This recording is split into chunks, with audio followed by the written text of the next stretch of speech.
Good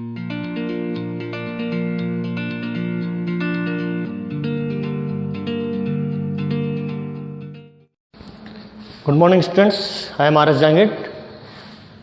Welcome to my channel. Today I am going to teach you direct and indirect speech part 8.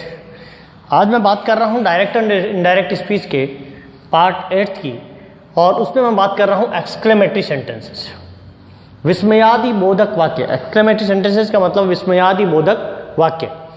और ये किस प्रकार के sentence जिसमें कोई जॉय, कोई खुशी होती है, कोई सोरो, कोई दुख होता है, या कोई सरप्राइज, कोई आश्चर्य की जो भाव होता है, उन वाक्यों को कहते हैं एक्सक्लेमेटरी सेंटेंसेज, यानी विस्मयादि बोधक वाक्य। कुछ उसमें शब्द आते हैं, उन शब्दों से कुछ इंटरजेक्शन जो होते शब्द होते हैं, जैसे हुर्रा। हुर्रे से किसका कौन प्रकट होता है? जॉय। अगर वहां पर शब्द आ रहा है आपके पास अल्लाज, उससे प्रकट होता है सोरो या दुख। और वाट ए या हाउ से प्रकट होता है सरप्राइज या आश्चर्य। अगर वहां पर आपके पास आ रहा है ब्राओ, तो ब्राओ से अप्रूवल प्रकट होता है।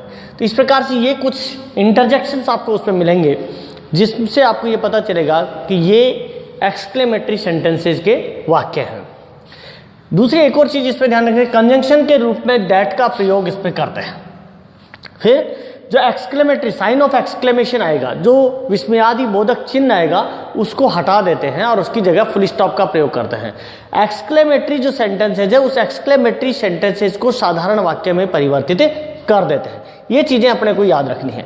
सबसे पहले मैं ले रहा हूं जॉय वाले वाक्य, यानी खुशी वाले वाक्य जो आते हैं, उन जॉय वाले वाक्यों के क्या करते हैं, जो रिपोर्टिंग वर्ब है उसको उसमें परिवर्तन करके, यानी यहाँ पर जो रिपोर्टिंग वर्ब सैड आएगी, उस सैड को परिवर्तित करेंगे। आप लिखेंगे एक्सक्लेम्ड विथ जॉय या डिलाइट। उसकी जगह आपको लिखना है एक्सक्लेम्ड विथ जॉय या डिलाइट। और हुर्रा वगैरह जो भी शब्द आएंगे, हे, हुर्रा, इस तरह के जो शब्द आते हैं, उन शब्दों को क्या करते हैं? हटा देते हैं। फॉर एग्जाम्पल देखिए, they said hurray we have won the match. They said, उन्होंने कहा hurray we have won the match. अब यहां पर देखिए ये जो इंटरजेक्शन आया, हुर्रा शब्द जो आया, उससे आपको ये पता चल गया कि ये एक्सक्लेमेटरी सेंटेंस है। तो सबसे पहला काम तो करते हैं, इसको हटा देंगे। ये जो शब्द आएगा उसको हटा देंगे। और यहां पर अपन ने लिखा सैड की जगह हमने क्या लिख दिया? दे एक्सक्लेम्ड विथ जॉय, और कोमा और इन्वर्टेड कोमा को हटा करके लगा दिया कंजंक्शन के रूप में दैट। बाकी काम वैसा ही है जैसा कि अपन असर्टिव सेंटेंसेज में साधारण वाक्यों में किया था। We have won the match, तो वी फर्स्ट पर्सन आ गया। फर्स्ट पर्सन चेंज होता है सब्जेक्ट के अनुसार, पहले अपन प्रीवियस वीडियो में देख चुके हैं। और सब्जेक्ट अपने पास दे, तो दे के अनुसार सब्जेक्ट दे, तो वी चेंज किस में हो गया? दे में चेंज हो गया। तो they had von the match, they had von the match. Have को किस में चेंज कर दिया? हैड में। और वर्ब की थर्ड फॉर्म है, तो थर्ड फॉर्म आ गई। फिर मैं बात करता हूं सोरो वाले वाक्य, यानी दुख वाले वाक्य होते हैं, उनको कैसे पता चले कि सोरो वाले हैं या दुख वाले वाक्य हैं। तो हमने पहले ही कहा है कि अल्लाह से सोरो का प्रकट होता है। तो अब देखिए यहां पर उसमें जो रिपोर्टिंग वर्ब में चेंज करेंगे, उसमें लिखेंगे एक्सक्लेम्ड विथ सोरो या एक्सक्लेम्ड विथ ग्रीफ। यहां पर मैं एग्जांपल दे रहा हूं, he said Allah I am ruined. उसने कहा अल्लाह आई एम रूइंड, कि मैं बर्बाद हो गया। अब अल्लाह शब्द आ गया, इसका मतलब अपने को पता चल गया कि यहाँ सैड को किस में चेंज करना है? तो ही एक्सक्लेम्ड विद सोरो या he exclaimed with grief that. बाकी देखिए आई है, आई चेंज किसके अनुसार होता है? फर्स्ट पर्सन चेंज हो रहा है सब्जेक्ट के अनुसार। सब्जेक्ट अपने पास ही, तो ही के अनुसार आई चेंज हो गया ही में। इजेएमआर किस में चेंज हुआ? वाज वर्ब में, तो इजेएमआर की जगह कर दिया ही के साथ आ गया वाज, तो ही वाज रूइंड। अब मैं बात कर रहा हूं सरप्राइज वाले वाक्य, यानी जो आश्चर्यजनक चकित करने वाले वाक्य हैं, उनमें क्या करेंगे? तो रिपोर्टिंग वर्ब में अपन लिखेंगे एक्सक्लेम्ड विद सरप्राइज या सिर्फ एक्सक्लेम्ड, दोनों चीजें उसमें हो सकती हैं। तो यहां पर जैसे एक्सक्लेम्ड विद सरप्राइज लिखा, तो व्हाट ए या हाउ से, अगर एक चीज थोड़ा सा और याद रखना है कि व्हाट ए या हाउ के बाद अगर कोई नाउन है, कोई वापस रिपीट कर रहा हूं, व्हाट ए या हाउ के बाद अगर कोई नाउन है, तो व्हाट ए या हाउ को चेंज करेंगे किसमें? ग्रेट में। और व्हाट ए या हाउ के बाद अगर कोई एडजेक्टिव है, कोई विशेषण है, तो उसको व्हाट ए या हाउ को चेंज कर देते हैं वेरी में। अब देखिए, पहले तो व्हाट ए या हाउ से प्रकट ऐसा होता है कि प्रतीत ये होता है कि अपने को ये पता चलता है कि व्हाट और हाउ दोनों के दोनों शब्द जो है इंट्रोगेटिव सेंटेंसेज में भी आते हैं। तो ये कंफ्यूज हो सकता है कि ये इंट्रोगेटिव सेंटेंस है या एक्सक्लेमेटरी सेंटेंस है। तो देखो एक पहचान इसकी बता देता हूं मैं। इंट्रोगेटिव सेंटेंस में अंत में प्रश्नवाचक चिन्ह होता है, और ये जो सरप्राइज वाले वाक्य होते हैं, एक्सक्लेमेटरी सेंटेंसेस होते हैं, उसमें साइन ऑफ एक्सक्लेमेशन, ये जो साइन ऑफ एक्सक्लेमेशन है, विस्मयादि बोधक चिन्ह है, वो इसमें होता है। अब यहां पर देखिए, Ram said how fast you are walking, Ram said how fast you are walking. तो यहां देखिए वॉकिंग के बाद में क्या लगा हुआ है, विस्मयादि बोधक चिन्ह है। अगर वहां पर प्रश्नवाचक चिन्ह होता तो शायद ये होता कि भाई इंट्रोगेटिव सेंटेंस है, लेकिन हाउ फास्ट WH वर्ड से स्टार्ट हो रहा है, WH वर्ड से स्टार्ट होता है, कंफ्यूज होता है, लेकिन ये कंफ्यूज आपको नहीं होना चाहिए।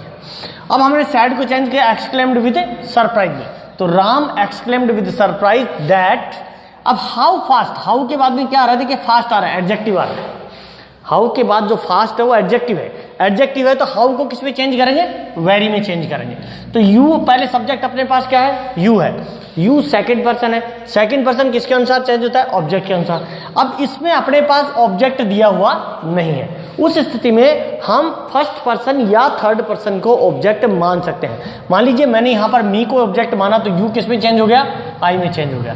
तो Ram exclaimed with surprise that I, इजेमार किस में चेंज हो गया, वाज वर्ब में, तो आई वाज वॉकिंग। और हाउ किस में, क्योंकि हाउ के बाद एडजेक्टिव है फास्ट, इसलिए इसके बाद में एडजेक्टिव फास्ट है, तो हाउ की जगह यहां क्या हो गया, किस में चेंज हो गया, वेरी में। तो he Ram exclaimed with surprise that I was walking very fast.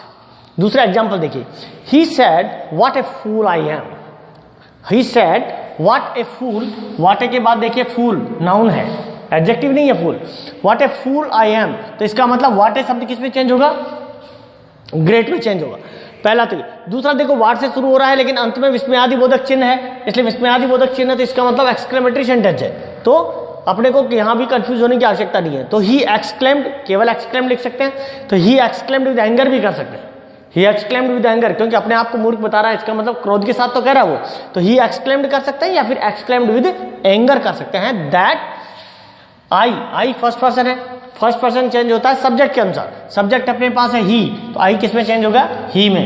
ही एजेमार किस में चेंज होगा, वाज वर्ब में, तो he was a grateful, what है किस में चेंज हुआ, ग्रेट में, तो ही वाज ए ग्रेट फूल। अब आता है ब्राउ वाला वाक्य, यानी किसी को शाबाशी देते हैं, कोई अच्छा काम किया तो उसके लिए अपन सब उसमें लगाते हैं ब्राउ, यानी रिपोर्टेड स्पीच में शुरू में वहां शब्द आएगा ब्राउ। अब ब्राउ वाले जो सेंटेंस आते हैं जिसमें रिपोर्टेड स्पीच के प्रारंभ में ब्राउ अगर इंटरजेक्शन प्रयोग हो रहा है, उस स्थिति में उनको चेंज करने का एक पैटर्न है। क्या पैटर्न है वो भी आप देख लीजिए। जो रिपोर्टिंग वर्ब होगी उसको सबसे पहले क्या लिखेंगे, अपलाडेड प्लस ऑब्जेक्ट, उसके बाद में सैड टू के बाद जो भी ऑब्जेक्ट आएगा वो ऑब्जेक्ट आ जाएगा, प्लस सेइंग, और उसके बाद में दैट कंजंक्शन का प्रयोग करते हैं। फॉर एग्जाम्पल देखिए, he said to us bravo you have done well, he said to us bravo you have done well. यहां ब्राउ आ गया तो इसका मतलब अब देखिए, सेड टू को किस में चेंज किया, ही अपलाडेड, सेड टू को चेंज किया, ही अपलाडेड, अपलाडेड ने चेंज कर दिया, और उसके बाद ऑब्जेक्ट था अस, तो अपलाडेड के बाद ऑब्जेक्ट ले लिया अस, जो भी ऑब्जेक्ट है उस ऑब्जेक्ट को यहां लिखना है, उसके बाद लगा दिया सेइंग, और उसके बाद में दैट कंजंक्शन। अब बाकी वैसा होगा, ये जो ब्राउ है उसको हटा देंगे, यू वही सेकंड पर्सन है, लेकिन सेकंड पर्सन है तो सेकंड पर्सन चेंज होता है ऑब्जेक्ट के अनुसार। यहां पर अपने पास ऑब्जेक्ट है अस, तो अस के अनुसार यू को चेंज करेंगे किसमें, वी में, तो वी, और हैज है को चेंज कर दिया हैड में, तो वी हैड डन वेल, इस प्रकार से इसको चेंज करेंगे। अब एक प्रकार के वाक्य और आते हैं, वो भी सरप्राइज वाले वाक्य ही होते हैं, जिसमें गुड हेवन से स्टार्ट होता है, यानी रिपोर्टेड स्पीच जो है स्टार्ट किससे हो रहा है, गुड हेवन से। तो गुड हेवंस वाले में भी वही रिपोर्टिंग वर्ब चेंज करेंगे एक्सक्लेम्ड विद सरप्राइज में। फॉर एग्जाम्पल देखिए मैंने दिया है कि good heavens I have dropped my keys somewhere he said. ये थोड़ा सा स्टूडेंट्स को कंफ्यूजन करने के लिए, कंफ्यूज करने के लिए जो है इस तरह के वाक्य लिखे जाते हैं कि पहले रिपोर्टेड स्पीच लिखते हैं, उसके बाद में रिपोर्टिंग वर्ब वाला सेंटेंस लेते हैं।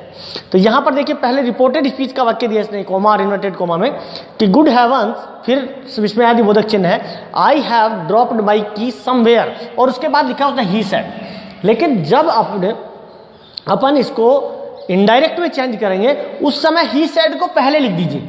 तो ही सेड, या ही सेड को मतलब ही सेड को अपन लिखेंगे एक्सक्लेम्ड विद सरप्राइज, तो he exclaimed with surprise that, और ये जो गुड हेवंस है उसको क्या कर देंगे, हटा देंगे। गुड हेवंस को क्या किया अपन ने, हटा दिया। आई आई फर्स्ट पर्सन है, फर्स्ट पर्सन चेंज होता है सब्जेक्ट के अनुसार। सब्जेक्ट अपने पास क्या है, ही, तो इसमें किसके चेंज कर दिया, ही में चेंज कर दिया। हैज है किसमें चेंज कर दिया, हैड में चेंज कर दिया। तो आई की जगह कर दिया ही, तो ही हैड ड्रॉप्ड माई, माई जो है वो आई का पजेसिव है, तो यहां पर ही का पजेसिव देख लीजिए, तो हीज हो गया। तो ही हैड ड्रॉप्ड हिज की समवेयर। इस प्रकार से ये एक्सक्लेमेटरी सेंटेंसेस को अपन करते हैं।